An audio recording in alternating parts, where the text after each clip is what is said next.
ಶಿಡ್ಲಘಟ್ಟ ಚಿಮುಲ್ ಹಾಲು ಉತ್ಪಾದಕರ ಸಹಕಾರ ಸಂಘ ಚುನಾವಣೆಯಲ್ಲಿ ಶಿಡ್ಲಘಟ್ಟ ವಿಧಾನಸಭಾ ಕ್ಷೇತ್ರ ವ್ಯಾಪ್ತಿಯಿಂದ ನಿರ್ದೇಶಕರಾಗಿ ಆಯ್ಕೆಯಾಗಿರುವ ಬಂಕ್ ಮುನಿಯಪ್ಪ, ಹುಜಗೂರು ರಾಮಣ್ಣ ಹಾಗೂ ಕೆಎನ್ ಕೃಷ್ಣಾರೆಡ್ಡಿ ಅವರು ಮೇಲೂರು ಗ್ರಾಮದಲ್ಲಿರುವ ಶಾಸಕ ಬಿಎನ್ ರವಿಕುಮಾರ್ ಅವರ ಸ್ವಗೃಹಕ್ಕೆ ಭೇಟಿ ನೀಡಿ ಸನ್ಮಾನಿಸಿದರು. ಈ ವೇಳೆ ಶಾಸಕ ಬಿಎನ್ ರವಿಕುಮಾರ್ ಕೂಡ ನೂತನ ನಿರ್ದೇಶಕರು ಹಾಗೂ ಹಾಜರಿದ್ದ ಮುಖಂಡರಿಗೆ ಅಭಿನಂದನೆ ಸಲ್ಲಿಸಿ ಗೌರವಿಸಿದರು. ಶಾಸಕ ಬಿಎನ್ ರವಿಕುಮಾರ್ ಮಾತನಾಡಿ, ಚಿಮುಲ್ ರೈತರ ಆರ್ಥಿಕ ಬೆನ್ನೆಲುಬು. ಚುನಾವಣೆಯಲ್ಲಿ ಗೆದ್ದಿರುವ ನಿರ್ದೇಶಕರು ರೈತರ ಹಿತಾಸಕ್ತಿಯನ್ನು ಮೊದಲ ಆದ್ಯತೆಯಾಗಿ ಇಟ್ಟುಕೊಂಡು ಕೆಲಸ ಮಾಡಬೇಕು. ಹಾಲು ಉತ್ಪಾದಕರಿಗೆ ಉತ್ತಮ ದರ, ಪಾರದರ್ಶಕ ಆಡಳಿತ ಮತ್ತು ಗ್ರಾಮೀಣಾಭಿವೃದ್ಧಿಗೆ ಸಹಕಾರಿಯಾಗುವ ಯೋಜನೆಗಳನ್ನು ಪರಿಣಾಮಕಾರಿಯಾಗಿ ಜಾರಿಗೆ ತರಬೇಕು. ಎಲ್ಲರೂ ಒಗ್ಗಟ್ಟಿನಿಂದ ಕೆಲಸ ಮಾಡಿದರೆ ಸಂಘ ಇನ್ನಷ್ಟು ಬಲವಾಗುತ್ತದೆ ಎಂದು ಹೇಳಿದರು.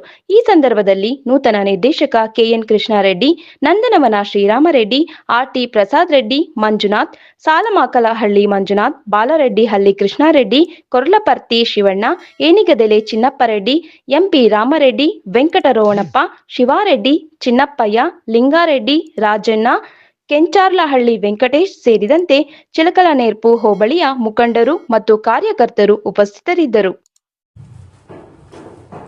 ಈ ಒಂದು ಕಾರ್ಯಕ್ರಮದ ವೇದಿಕೆ ಮೇಲೆ ಆಸೀನರಾಗಿರ್ತಕ್ಕಂಥ ನಮ್ಮ ಪಕ್ಷದ ವಿಧಾನಸಭಾ ಸದಸ್ಯರಾದಂಥ ನಮ್ಮ ಗೋವಿಂದರಾಜಣ್ಣವರೇ, ನಮ್ಮ ಪಕ್ಷದ ಹಿರಿಯರಾದಂಥ ಮುನಿಯಪ್ಪಣ್ಣವರೇ, ಶ್ರೀರಾಮರೆಡ್ಡಿಣ್ಣವರೇ, ಪ್ರಸಾದ್ ಅಣ್ಣವರೇ, ನಮ್ಮ ಹಿರಿಯರಾದಂಥ ರಾಮಣ್ಣವರೇ, ಕೃಷ್ಣಾರೆಡ್ಡಿಣ್ಣವರೇ, ಶ್ರೀನಣ್ಣವರೇ, ವಿಶೇಷವಾಗಿ ಈ ಕಾರ್ಯಕ್ರಮದಲ್ಲಿ ಭಾಗವಹಿಸಿರ್ತಕ್ಕಂಥ ಎಲ್ಲ ಪಕ್ಷದ ಹಿರಿಯ ಮುಖಂಡರೇ ಹಾಗೂ ಸ್ನೇಹಿತರೆ, ಏನು ದಿನಾಂಕ 1/2/2026 ಚಿಕ್ಕಬಳ್ಳಾಪುರ ಹಾಲು ಒಕ್ಕೂಟದ ಚುನಾವಣೆ ನಡೆದಂಥ ಸಂದರ್ಭದಲ್ಲಿ ಇವತ್ತು ನಮ್ಮ ಶಿಡ್ಲಘಟ್ಟ ವಿಧಾನಸಭಾ ಕ್ಷೇತ್ರದಿಂದ ಇವತ್ತು 3 ಜನನ ಈ ಕ್ಷೇತ್ರದ ಪಕ್ಷದ ನಿಷ್ಠಾವಂತ ಮುಖಂಡರು ಮತ್ತು ಹಾಲು ಉತ್ಪಾದಕ ಸಹಕಾರ ಸಂಘದ ಅಧ್ಯಕ್ಷರುಗಳು ಆಶೀರ್ವಾದ ಮಾಡಿ ಇವತ್ತು 3 ಜನ ಅಭ್ಯರ್ಥಿಗಳನ್ನು ತಾವು ಆಯ್ಕೆ ಮಾಡಿದ್ದೀರಿ.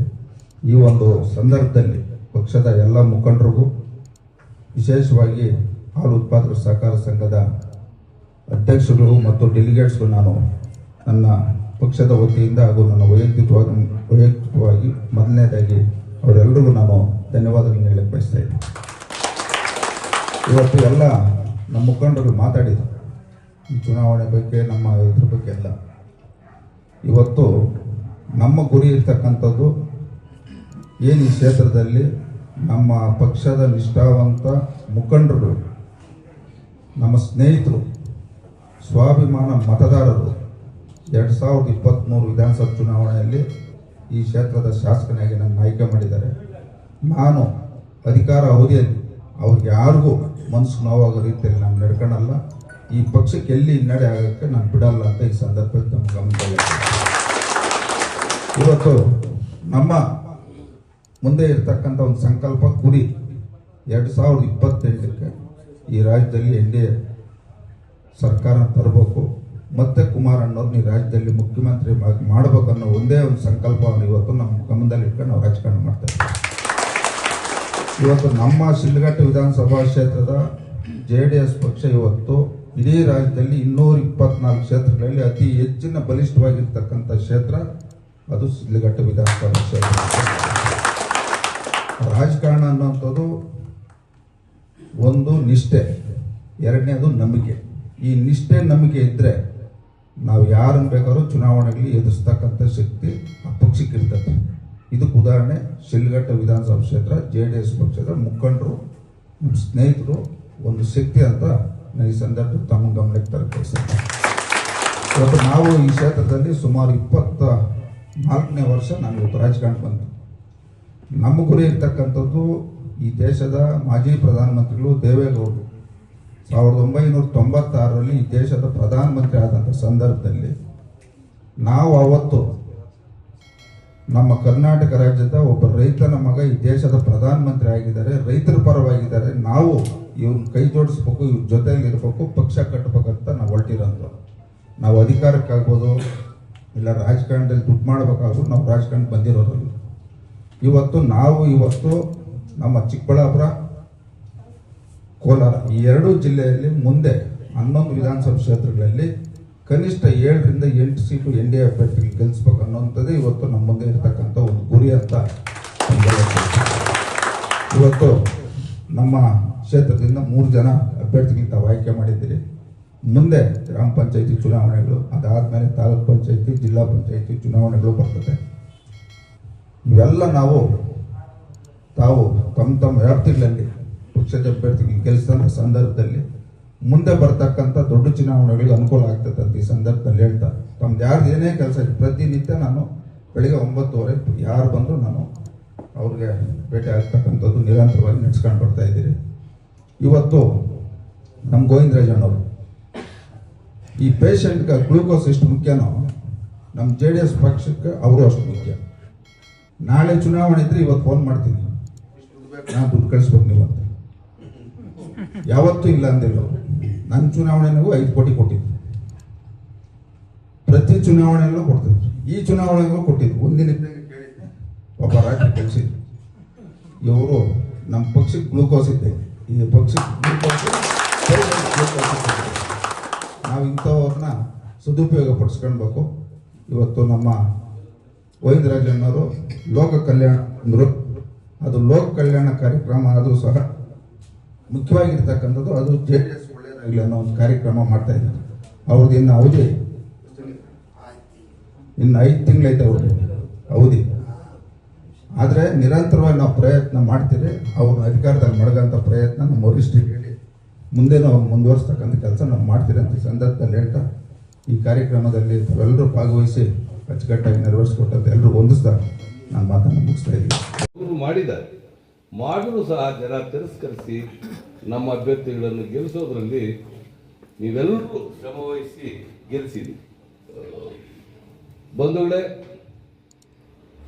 ಈ ಕೈಗೆ ಕಾಡದೆ ನಡ್ಕೊಳ್ಳುವಂಥ ಮನಸ್ಥಿತಿ ನಮಗೆ ಶಾಸಕರು ಸಿಕ್ಕಿದ್ದಾರೆ.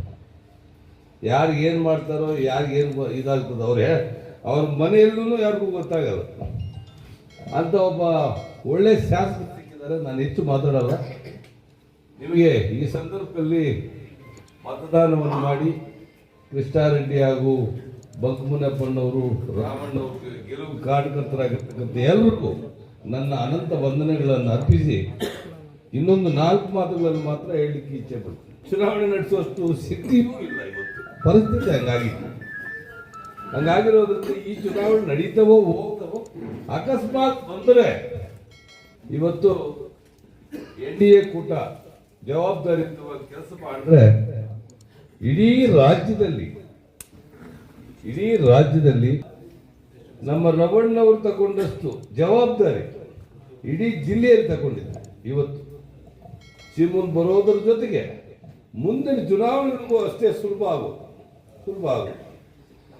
ಅವರು ಯಾರಿಗೂ ಬಿಟ್ಟಿಲ್ಲ, ಎಲ್ಲರಿಗೂ ಫೋನ್ ಮಾಡೋರೆ. ನಮ್ಮ ಸಂಘದ ಅಧ್ಯಕ್ಷರುಗಳಿಗೆ, ಡೆಲಿಗೇಟ್ಗಳಿಗೆ ಫೋನ್ಗಳು ಮಾಡಿ ನಮ್ಮ ಅಭ್ಯರ್ಥಿಗಳನ್ನ ಗೆಲ್ಲಿಸೋದಕ್ಕೆ ಸಹಾಯ ಮಾಡಿರಿ, ಹಂಗಣ್ಣ ಹಿಂಗಣ್ಣ ಎಲ್ರಿಗೂ ಮಾಡೋರು.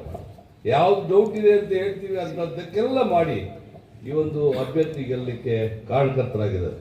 ಅವರು ತನ್ನ ಮನ ಧನ ಎಲ್ಲವೂ ಸಹಾಯ ಮಾಡಿ ಅಂತ ರವಿಕುಮಾರ್ ಉತ್ಸಾಹದಿಂದ ನಾನು ಕಂಟೆಸ್ಟ್ ಮಾಡಿದ್ದೀನಿ. ಗೆಲ್ತೀನಿ ಅಂತ ಕೂಡ ನನ್ನ ಮನಸ್ಸಲ್ಲಿ ಇರಲಿಲ್ಲ. ಯಾಕಂದ್ರೆ ಪಕ್ಷಕ್ಕೆ ಒಂದು ಗೌರವದ ಬಗ್ಗೆ ನಾವು ವಿನಾಮಸ್ ಬಿಡಕ್ಕಾಗಲ್ಲ ಅಂತ ಹೇಳ್ಬಿಟ್ಟು ನನಗೆ ಶ್ರೀರಾಮ್ ಬೆಟ್ಟನ ಬಹಳ ನನ್ನ ಹಿಂದೆ ನಿಂತು ನನಗೆ ಬಹಳಷ್ಟು ಧೈರ್ಯ ಹೇಳಿದ್ರು. ಇಲ್ಲಾಂದ್ರೆ ನಾನು ಕೂಡ ಭಯ ಇದ್ರೂ ಕೂಡ ನಾವು ಯಾವುದೇ ಸಂದರ್ಭದಲ್ಲಿ ಹಿಂದೆ ಜರಿಯುವಂತ ಸಂದರ್ಭ ಇದ್ದಿಲ್ಲ. ಯಾಕಂದ್ರೆ ನನಗೆ ಒಂದು ಧೈರ್ಯ ಇತ್ತು, ನಮ್ಮ ಶಾಸಕರು ಏನೋ ಒಂದು ಮಾಡಿ ನನ್ನ ಗೆಲ್ಲಿಸ್ತಾರೆ ಅಂತ ಹೇಳ್ಬಿಟ್ಟು ಒಂದು ಆತ್ಮವಿಶ್ವಾಸ ಇತ್ತು. ಅದೇ ಆತ್ಮವಿಶ್ವಾಸದಿಂದ ತಾವೆಲ್ಲರೂ ನನ್ನ ಜೊತೆ ಸೇರಿಸಿ ಇವತ್ತಿನ ದಿವಸ ನನ್ನನ್ನು ಅದಕ್ಕೆ ಸುಧಾಮ ಚಿಮ್ಮಲಲ್ಲಿ ನಿದರ್ಶಕನಾಗಿ ನನ್ನ ಆಯ್ಕೆ ಮಾಡಿದ್ದೀರಾ.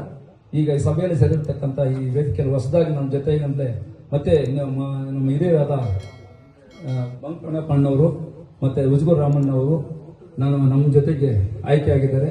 ಪ್ರಪ್ರಥಮ ಅವರು ಕೂಡ ನನ್ನ ದ್ವೀಪಕ್ಕೆ ವಂದನೆಗಳನ್ನು ತಿಳಿಸ್ತಾ, ಈ ಚುನಾವಣೆಯಲ್ಲಿ ರಾತ್ರಿ ಹಗಲು ನಮ್ಮ ಜೊತೆಗೆ ಇದ್ದಂಥ NV ಶ್ರೀರಾಮರೆಡ್ಡನವರು, ಪ್ರಸಾದಣ್ಣವರು, ನಮ್ಮ ಮಂಜುನಾಥ್ ಬಾಲ್ರೆಡ್ಡಿ ಮಂಜುನಾಥ್ ಆಗಿರ್ಬೋದು, ಚಿನ್ನಪರೆಡ್ಡನಾಗಿರ್ಬೋದು, ನಮ್ಮ ರಾಮರೆಡ್ಡನಾಗಿರ್ಬೋದು, ನಮ್ಮ ಕಿಟ್ಟಣ್ಣಾಗಿರ್ಬೋದು, ಇನ್ನು ಅನೇಕರು ನನ್ನ ಜೊತೆಗೆ 20 ದಿವಸ ನಿರಂತರವಾಗಿ ಜೊತೆಗಿದ್ದು ಕೆಲಸ ಮಾಡಿದ್ದಾರೆ. ಅದರಿಂದ ಕೂಡ ಅವ್ರಿಗೂ ಕೂಡ ನನ್ನ ವಂದನೆಯನ್ನು ತಿಳಿಸ್ತಾ, ಮತ್ತೆ ಸಭೆಯಲ್ಲಿ ನಮ್ಮ ಹಿರಿಯರಾದ ಪೆದ್ದಪ್ಪಣ್ಣ ಅವರು ಭಾಗವಹಿಸಿದ್ದಾರೆ, ಯಂಕಣ್ಣಪ್ಪಣ್ಣ ಭಾಗವಹಿಸಿದ್ದಾರೆ, ನಮ್ಮ ಬಾಲರೆಡ್ಡಿಪಲ್ಲಿ ಮಾಜಿ ಅಧ್ಯಕ್ಷರು ನಾರಾಯಣಸ್ವಾಮಿ ಭಾಗವಹಿಸಿದ್ದಾರೆ, ನಮ್ಮ ರಾಮಗಡ್ಡನ್ ಇದ್ದಾರೆ, ರಾಮಚಂದ್ರನ್ ಆಗ್ತದ. ಶಿಡ್ಲಘಟ್ಟದವ್ರು ಎಲ್ಲರೂ ಸೋಲ್ಬೇಕಾದ್ರೆ ನಾವೇನ್ ರಣತಂತ್ರ ಉಪಯೋಗಿಸ್ಬೇಕಾಗ್ತದ ಅನ್ನೋದನ್ನ ಉಪಯೋಗಿಸಿ ಕಾಂಗ್ರೆಸ್ ಪಕ್ಷದ ಮುಖಂಡರು ಅವ್ರಿಗಿಷ್ಟಕ್ಕೆ ಬಂದಂಗೆ ಕ್ಷೇತ್ರ ವಿಂಗಡಣೆ ಮಾಡ್ಕೊಂಡ್ರು. ಆಗ ಒಂದ್ ದಿವಸ ಈ ಕ್ಷೇತ್ರ ವಿಂಗಡಣೆ ಹಿಂಗಾಗಿದೆ ಅಂತ ನಮ್ಮ ಶಾಸಕರ ಹತ್ರ ನಾನು ಕೇಳಿದಾಗ ಅವ್ರು ನನಗೇನು ಉತ್ತರ ಹೇಳಿಲ್ಲ. ಹಿಂಗಂದ್ರು, ಸುಮ್ಮನೆ ನಕ್ಕೊಂಡು ಹಿಂಗಂದ್ರು, ಸುಮ್ಮನೆ ಇರು, ಯಾಕದ್ರ ಬಗ್ಗೆ ಮಾತಾಡ್ತೀಯ ಅಂತ ಅವ್ರ ಉತ್ತರ ಇತ್ತೆ ಹೊರತು ಕ್ಷೇತ್ರ ಹಿಂಗಾಗಿದೆ ಅಂತಾಗ್ಲಿ, ಇಲ್ಲ ಕ್ಷೇತ್ರ ಇನ್ನೊಂಥರ ಆಗಿದೆ ಅಂತಾಗ್ಲಿ, ಇಲ್ಲಿ ಅದಕ್ಕಾಗಿ ಅವರಂತಾಗ್ಲಿ ಇದ್ರ ಬಗ್ಗೆ ಏನು ಒಂದು ಅಕ್ಷರ ಮಾತಾಡ್ಲಿಲ್ಲ. ನನಗೆ ಅವಸ್ಥೆ ಅನಿಸ್ತು, ಇದಕ್ಕೇನು ಬಲವಾದ ಒಂದು ವ್ಯವಸ್ಥೆ ಇದೆ ಅಂತ. ನಾವೇನಾದ್ರೂ ಅಷ್ಟೇ, ಯಾವತ್ತು ಕೆಟ್ಟದ ಯೋಚನೆ ಮಾಡಿದಾಗ ನಮ್ಮಲ್ಲಿ ಒಳ್ಳೆ ಗುರಿ ಇದ್ರೆ ಒಳ್ಳೆಯದನ್ನು ಕೊಡೋನು ಭಗವಂತ. ಆ ಭಗವಂತ ಅವರ ರೂಪದಲ್ಲಿ ನಮ್ಗೆ ಇವತ್ತು ಆ ವಿಷಯದಲ್ಲೇ ನಮ್ಗೆ ಒಳ್ಳೇದಾಗಿದೆ ಅಂತ ನನ್ನ ಭಾವನೆ.